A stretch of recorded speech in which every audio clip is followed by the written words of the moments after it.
in the bustling heart of New York City, where the skyscrapers pierced the sky like giants frozen in time and the streets hummed with the endless symphony of honking taxis and hurried footsteps, lived a man named Alex Thompson, a 35-year-old architect whose life was as structured as the blueprints he drafted every day in his cramped office overlooking Central Park. Alex had always been the type to blend into the crowd, his days filled with coffee runs, client meetings, and quiet evenings in his modest apartment with his golden retriever, Max, who was more family than pet after his divorce 2 years prior left him reeling from the shards of a broken marriage. But on that fateful autumn afternoon in 2015, as the leaves turned shades of amber and gold, Alex's routine shattered like glass underfoot when he decided to take a detour through the Brooklyn Bridge, seeking solace in the rhythmic sway of the iconic structure that had always calmed his racing thoughts. The bridge was alive with tourists snapping photos,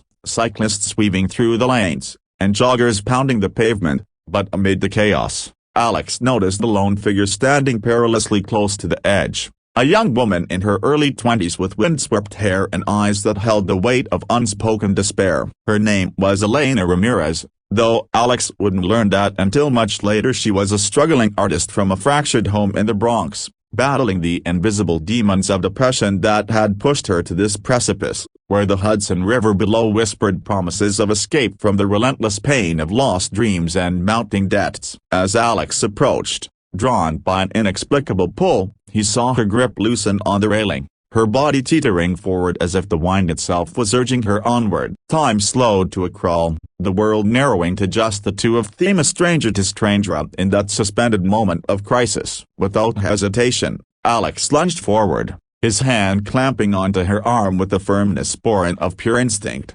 pulling her back from the brink as she gasped in surprise, her eyes wide with a mix of terror and relief. "Hey, wait, don't do this," he shouted over the roar of traffic, his voice steady despite the adrenaline surging through his veins like wildfire. Elena collapsed against him, sobs racking her slender frame as the reality of what she'd almost done crashed over her, and Alex held her there, a makeshift anchor in the storm, whispering words of comfort he didn't even know he possessed. "You're not alone. Whatever it is, we can figure it out. Just hold on." The minutes blurred as passers-by finally noticed and called for help, paramedics arriving in a flurry of sirens and concerned faces, whisking Elena away to safety while Alex gave his statement to the police, his heart still hammering from the near tragedy. He didn't stick around for thanks or recognition. He simply melted back into the city, returning to his apartment where Max greeted him with wagging tail and wet kisses, oblivious to the hero his owner had become. But that night,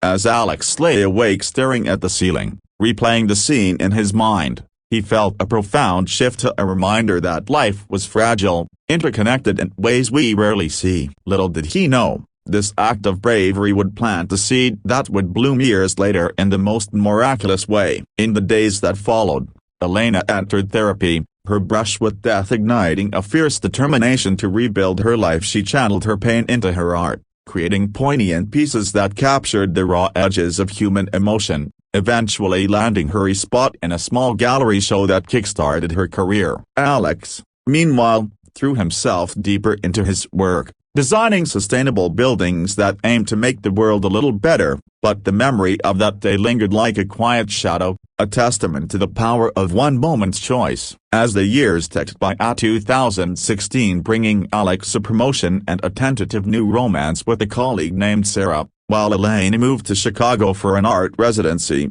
her gratitude toward her anonymous savior festering into a quiet vow to pay it forward. Their paths diverged like rivers splitting from a common source. Alex's life wasn't without its storms. In 2018, Sarah left him for someone else, plunging him back into solitude, and Max's health began to decline, the old dog's arthritis making walks a bittersweet affair. Yet, through it all, Alex held on to that bridge memory as a beacon, volunteering at local crisis hotlines on weekends, where he listened to voices on the edge, offering the same lifeline he'd given Elena. Elena, thriving in her new city, met a supportive partner named Miguel, a fellow artist who encouraged her to exhibit her work nationally, and together they built a life filled with color and creation. but she never forgot the man who pulled her back, searching online sporadically for any trace of him, her heart aching with unspoken thanks. By 2020, the world had changed, with the pandemic locking down cities,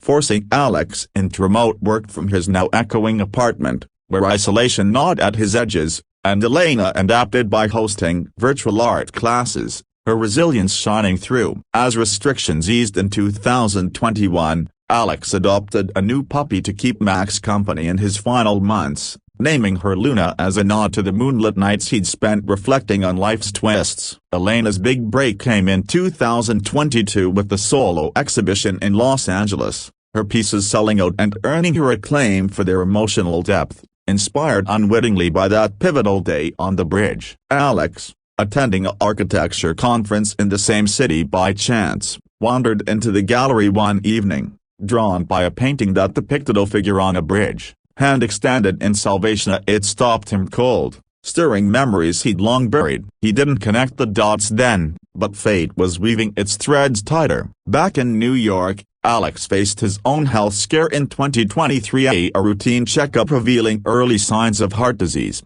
a genetic ticking bomb from his father's side, prompting him to overhaul his lifestyle with gym sessions and healthier eating. Though the fear of vulnerability lingered, Elena, now a mother to a baby girl named Hope, felt her world expand with joy, but a nagging sense of unfinished business prompted her to hire a private investigator to find her savior. Using the scant details from police reports, the search bore fruit in early 2024, leading her to Alex's doorstep in a quiet suburb where he'd moved after selling his apartment. Knocking tentatively, Elena introduced herself, tears streaming as she recounted how his intervention had saved not just her life, but allowed her to build one worth living. Art, family, purpose, all stemming from that moment. Alex, stunned into silence at first, embraced her like a long-lost sister, the emotional floodgates opening as they shared stories over coffee. Max's successor Luna bounding around in excitement. The reunion was a catharsis,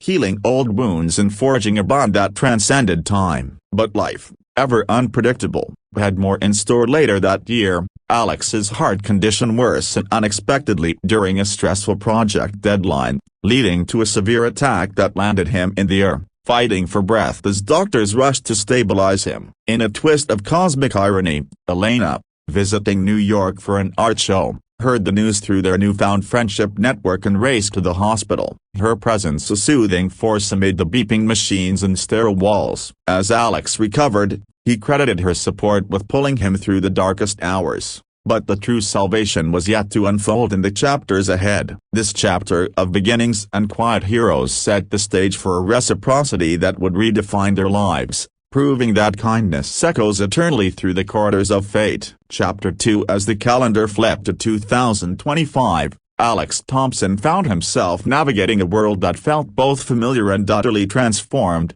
his heart surgery from the previous year leaving him with a scar across his chest like a badge of survival, a constant reminder of how close he'd come to the edge once more. Not on a bridge this time, but in the cold grip of medical uncertainty. Now 45, with streaks of silver threading through his dark hair, Alex had reinvented himself post-recovery, leaving the high-pressure architecture firm to start a non-profit focused on urban green spaces, designing parks that offered respite to city dwellers much like the bridge had once been his sanctuary. Luna, his loyal companion, trotted beside him on daily walks, her energy a youthful contrast to his measured pace. And though romance had eluded him since Sarah, he found fulfillment in mentoring young architects and volunteering at the same crisis centers where he'd honed his empathy. Elena Ramirez, meanwhile, had blossomed into a renowned artist whose works graced museums from coast to coast, her family, a husband Miguel and daughter Hope,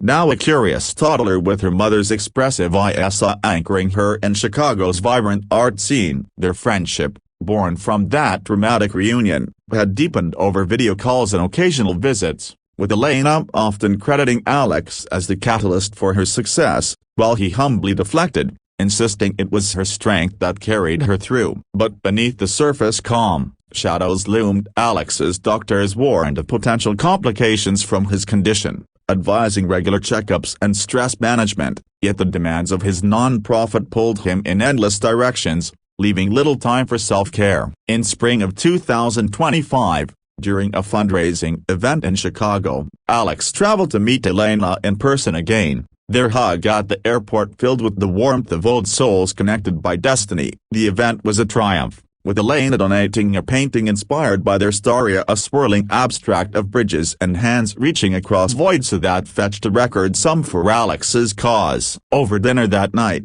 as Hope giggled from her high chair and Miguel shared tales of their latest adventures, Alex felt a pang of envy for the family life he'd never quite grasped, but it was overshadowed by gratitude for this unexpected bond. Little did he know, fate was about to test them once more. Returning to New York, Alex dove back into work, but a nagging fatigue set in, dismissed as post-travel exhaustion until one stormy evening in June, when chest pains struck like lightning during a late-night planning session alone in his office. Gasping for air, he collapsed, his phone tumbling from his hand as darkness encroached, the world fading to a pinpoint. Miles away in Chicago, Elena awoke from a vivid nightmare of bridges and falling figures, her intuition screaming that something was wrong as she texted Alex, receiving no reply, then called, the unanswered ring echoing her growing panic. Trusting her gut, she contacted his emergency contacts from their shared info, alerting neighbors who burst into his office to find him unconscious, rushing him to the hospital where doctors diagnosed a critical blockage, prepping him for emergency surgery that could go either way. Elena, without a second thought, booked the first flight out, arriving at the hospital as Alex was wheeled into the OR. Her presence in the waiting room a vigil of whispered prayers and paced footsteps. The surgery dragged on for hours, complications arising from scar tissue, and the surgeon emerged with grave news. They needed a rare blood type for transfusion amid unexpected bleeding. O negative, the universal donor, but supplies were low. Elena's heart leapt. She was O negative, a detail she'd mentioned offhand during one of their conversations about health histories. Test me now, she demanded, rolling up her sleeve as nurses hurried to confirm compatibility. It was a match, and in that sterile room, Elena donated blood that flowed directly into Alex's veins, her life force becoming his lifeline in a poetic reversal of their first encounter. As the transfusion stabilized him, the surgeons completed the procedure successfully, Alex emerging from anesthesia to the sight of Elena by his bedside, her hand clasping his with tears in her eyes. "You saved me once," she whispered, "now it's my turn." The recovery was arduous, weeks of hospital stays turning into months of rehab, but Elena stayed by his side, flying back and forth with her family's support, coordinating care and infusing his days with stories of Hope's antics and Miguel's encouragement. This act of reciprocity healed more than Alex's body. It mended the lingering voids in his soul, showing him that vulnerability could breed unbreakable connections. By fall, Alex was back on his feet, stronger in spirit, and he proposed a joint project, a public art installation in Central Park depicting their story, a bridge sculpture with intertwined hands symbolizing cycles of salvation. Elena agreed enthusiastically, and as they unveiled it in a ceremony attended by friends, family, and media, the crowd's applause echoed the profound truth that one act of kindness can ripple across years, saving lives in ways unimaginable. Alex found love again, this time with a fellow volunteer at his non-profit, and Elena's career soared to new heights with the book deal chronicling their journey. Their bond, forged in crisis and redeemed in mutual rescue, became a beacon for others, inspiring countless acts of compassion in a world often starved for hope. As the sun set over the park that day, Alex turned to Elena and said, "Who knew saving a stranger would save me too?" She smiled, replying, "Fate did, and now, we're both here because of it." What an incredible journey of fate and human connection, right? If this story touched your heart like it did mine, go ahead and like this video to show your support, and don't forget to subscribe for more emotional tales that remind us of life's beautiful twists. Hit that bell icon too so you never miss out.